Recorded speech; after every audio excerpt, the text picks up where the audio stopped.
In this episode, we're going to be taking a look at a new brand. It's El Ateo, right here on the Tequila Hombre. Coming up next.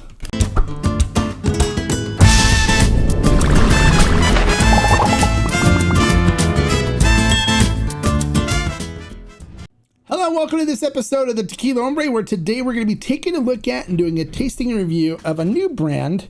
It is called El Ateo. Now, the brand did submit this for a review, and they sent me the Blanco.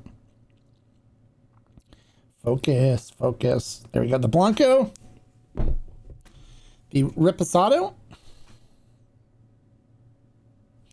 And the Añejo to do reviews of today. So let's not waste any more time. Let's get into how this tequila is produced. All right, so El Ateo comes out of NOM 1635, which is a brand new distillery that only produces one brand, and that is, you guessed it, El Ateo. It's the only brand produced out of this distillery. They use ripe agave that comes from Guanajuato.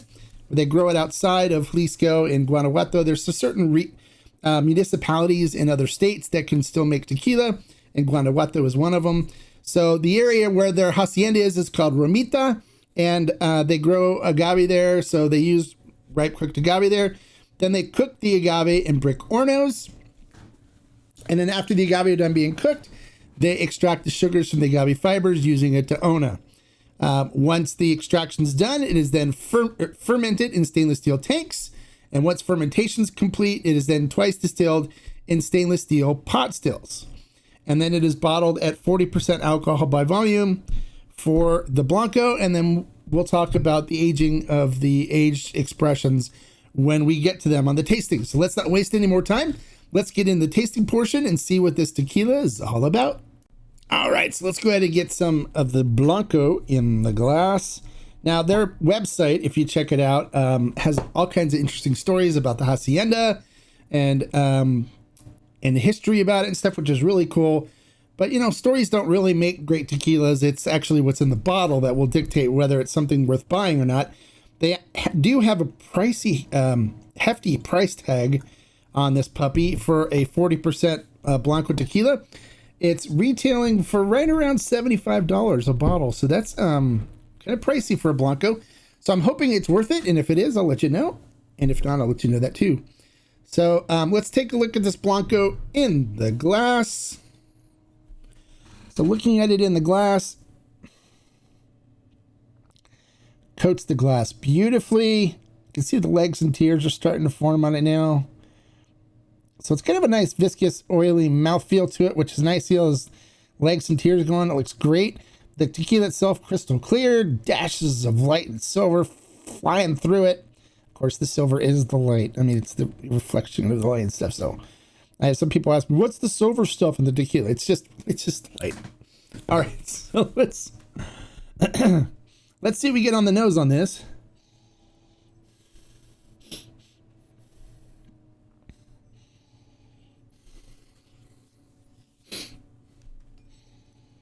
Really nice sweet cinnamon and baking spices from the cooked agave.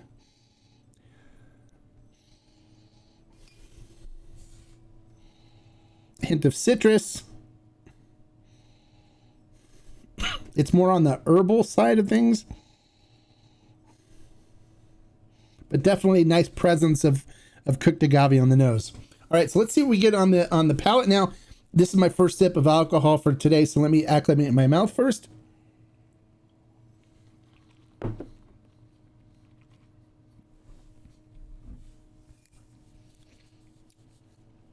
We'll pour a little more.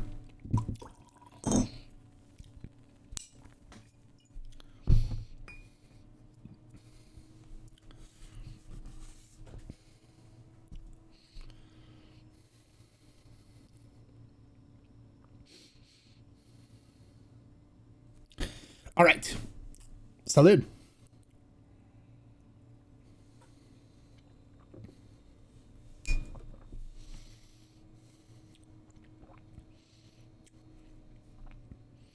Coats the mouth nicely.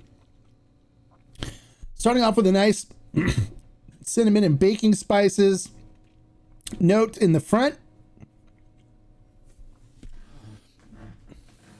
A little bit of an anise bitterness that comes in after it. Some pepper then on the note, on the mouthfeel, on the flavor palette as well. Definitely getting some pepper-ish heat on the tongue.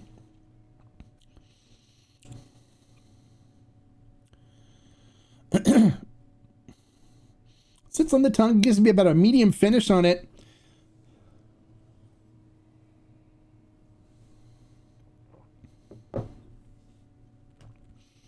A nice sweet cinnamon note up front. Some anise bitterness in there. A little bit of grassiness coming through on it. Little bit of hint of like tart citrus, almost like grapefruit in there as well.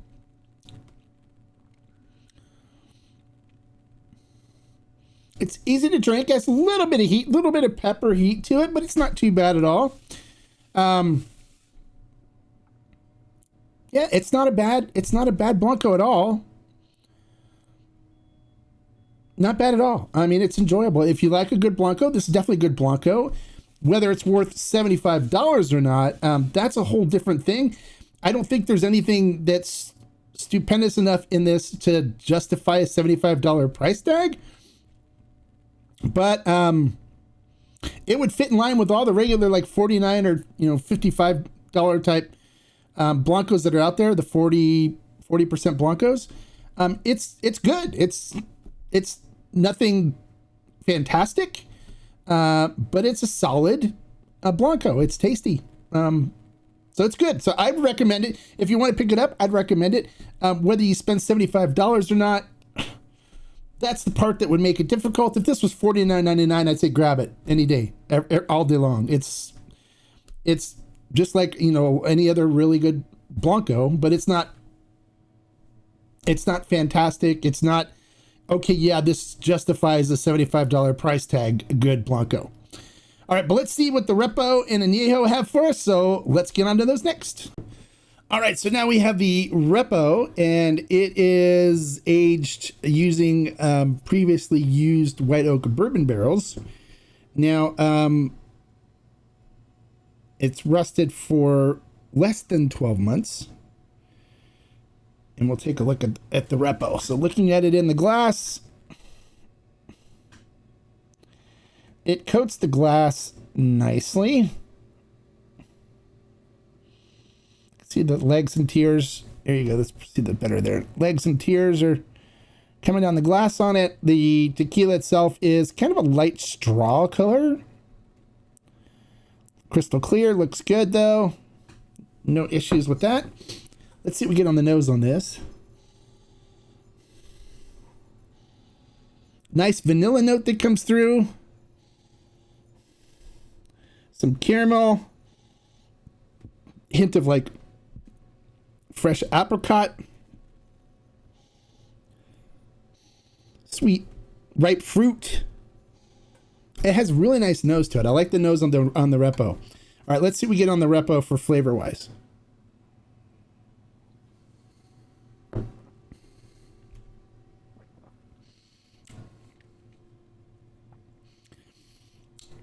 Really nice and viscous on the mouthfeel, more so than the Blanco. Definitely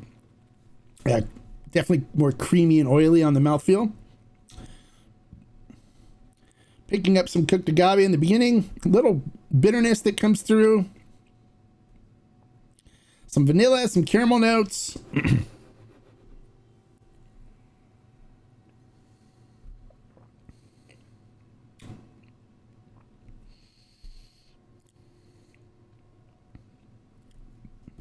Yeah, it's a nice Repo. Definitely getting some sweet cinnamon and baking spices up front. Getting some vanilla and some light caramel notes in it. There's a little bit of bitterness that comes through on it, especially on the end. But it's not too bad. It's not too bad at all. It's a nice Repo. There's nothing wrong with this Repo at all. I would definitely recommend this Repo. I'm not sure the pricing on the Repo yet. I think it's just like, it's going to be like, I think $90 or something like that. But,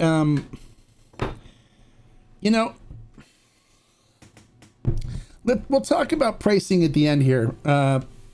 Let's dive into the Añejo and see what the Añejo's got for us.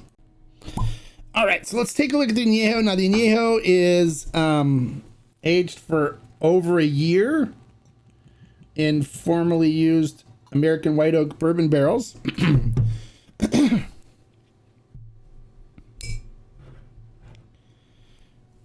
And let's take a look at this one. It's American white oak bourbon barrels. Okay, so looking at this one in the glass, coats the glass beautifully.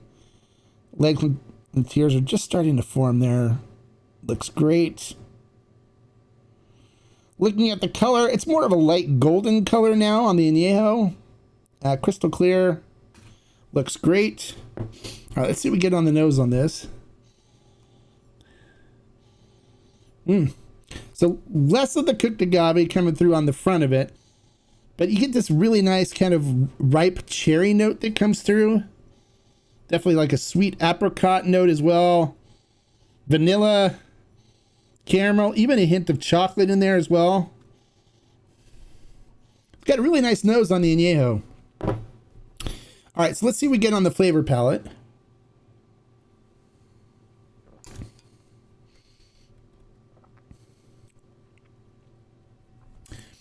Coats the mouth beautifully.